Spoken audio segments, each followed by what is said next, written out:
Hello, my name is Kirsten Snodgrass. I'm a volunteer and a member of the board of Sophia Quintero Art and Cultural Center. I was invited to Sophia Quintero initially because of my passion for Day of the Dead.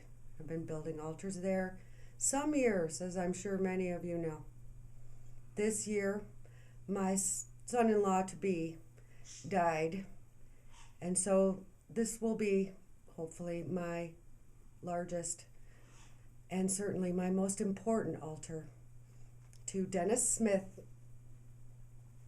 One of Dennis's favorite Day of the Dead objects was a sugar skull. So I'm making Dennis the biggest sugar skull this side of Mexico. So far, this project weighs 120 pounds. Okay, to start with, we have to make a sugar skull. So we're using 10 pounds of sugar and a half a cup of this, which is called meringue powder. It's powdered egg whites, and 7 tablespoons of water. So I've been mixing in my mother's ginormous old canning kettle here, and then sifting through this big sieve to create this very amalgamous mix. Alright, so I have my sugar skull, and I'm going to bring it out here and put it on the table. There are 125 skulls decorated to this point. And I've done something unusual that I've never done before, but an extremely Mexican thing. All the sugar skulls, save one, will be crying.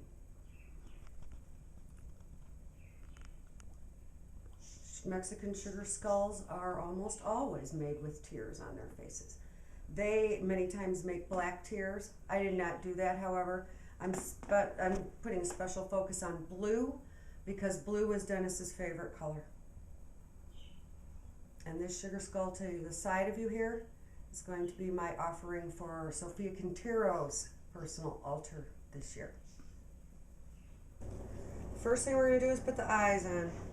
Also, if we were putting names on in a little strip of foil across their heads, we would do that at this point also.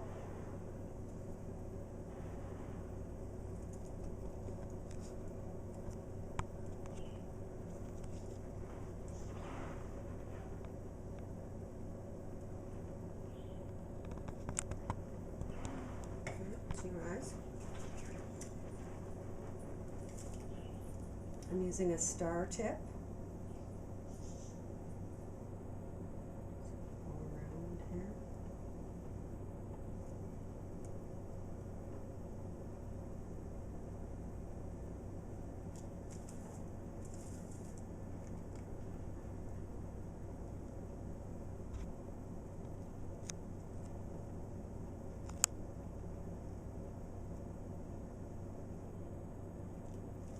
And after we have our eyes on, we have to leave that one to dry. So I have a dry one here. We'll put the mouth on. I'm using royal icing. So far, I've used 19 packages of royal icing. I went to buy more the other day, and the little man said to me, "You are really deep in it, aren't you?" I said, I am. I have done 19 bags so far, and I haven't even begun to glue this together. He wants a picture when it's finished.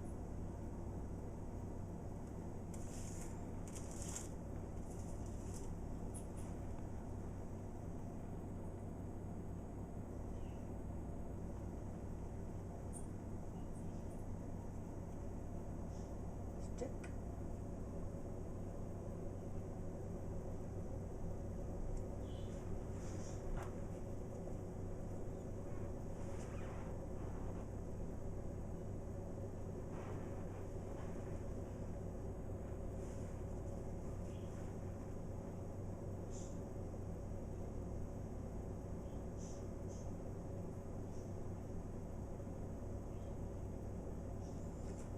Okay, we have our mouth on.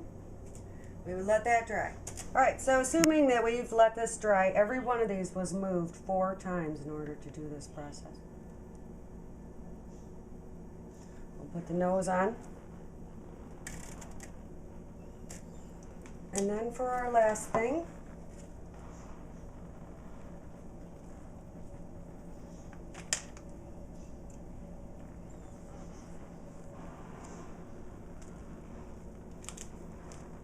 Assuming it's all dry, I'm going to put tears on.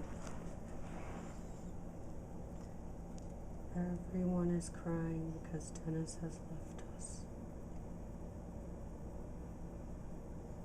You can see when I do this why it was important to let everything dry so I can run right into previously decorated bits.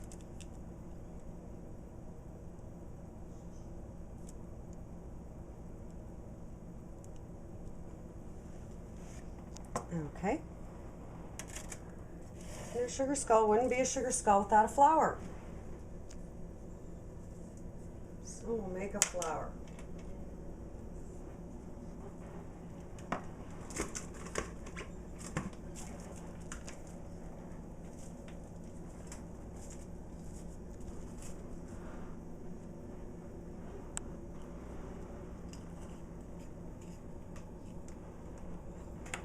Because we're using royal icing, we're going to use a square of wax paper to bake our flower on, because we're going to want to let this dry. So a little dab of stuff to glue it on there. Another little dab to build our flower around.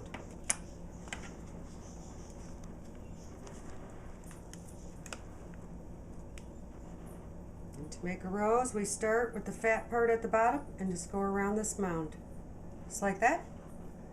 Then we'll start right about there and go around, break it off, around, break it off, around, break it off, until you think your rose looks as beautiful as you want it to look. Scissors to lift this off of here and set it on a tray to dry.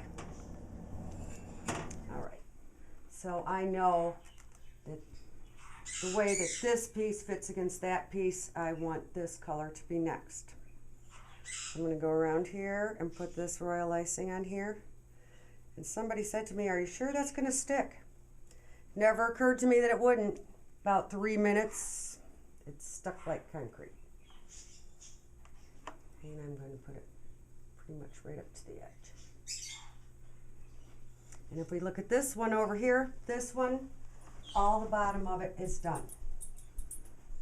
And we can see by the way that this is lining up that we can easily afford to decorate. We're going to retrofit this, because if I put the flowers in their mouths, etc. ahead of time, it would make the work even lumpier than it is currently. So I'll start with this little guy right here. And because he's Dennis's favorite color, I'm going to get some blue flowers to put on him. And I was thinking 3 would be good, at least on the bottom row.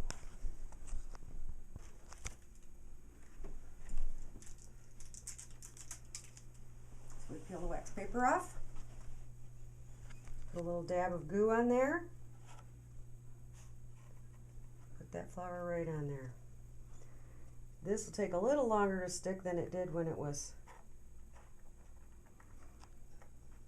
sticking the whole skull to it, but not a whole lot longer.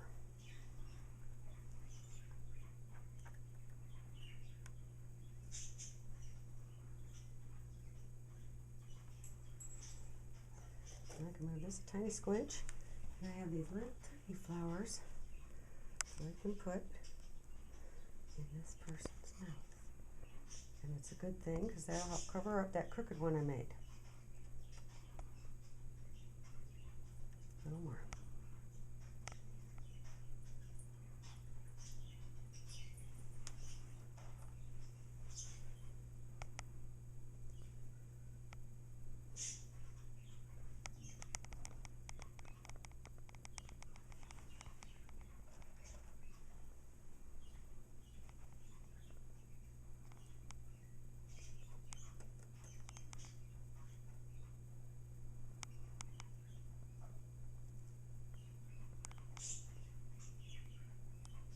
Okay. It's going to go along like that, adding flowers to every one until all these, what by now must be about, well, it's well over 2,500 flowers. are on the work. And these little skulls that you see mixed in, these are going to represent all the people who came to visit Dennis when he was in hospice. So I have the book from his funeral and a list of names, and all of these will represent the real people who came for Dennis. And in the very center of the work will be Dennis himself, and he's the only one who's not crying at the loss of him. Okay, so we'll do another one. Take this little piece of wax paper off, a little dab of glue, and put that on there. When this layer is fully decorated, before I glue the next layer on, I will put additional sugar in between so that in the end, the whole thing resembles a sand painting. Sand, however, was very impractical to take to Sophia Quintero at 250 pounds at a time and make a big mess. So I was trying any idea I could come up with that would simulate it without actually making that giant mess. So we'll see ya at La Galleria on November 1st.